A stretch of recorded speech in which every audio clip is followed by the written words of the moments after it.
Hello दोस्तों, good evening, सभी को प्रणाम दोस्तों। तो दोस्तों मैं अभी अपने घर के पीछे हूँ। हम लोग अभी मैं बाहर निकली हूँ घर से।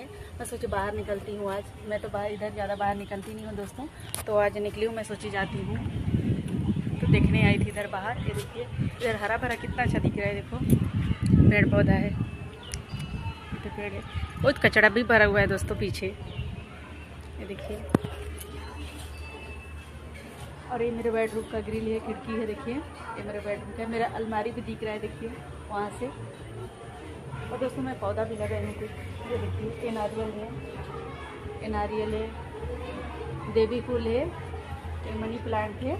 इसमें तुलसी भी था, लेकिन तुलसी सूख गया। तो देख लीजिए दोस्तों। और ये मेरे किचन का, ये मेरे किचन का है, ये किचन का ग्रिल है। तो दोस्तों आप लोगों से नेक्स्ट वीडियो में मिलते हैं, तब तक के बाय।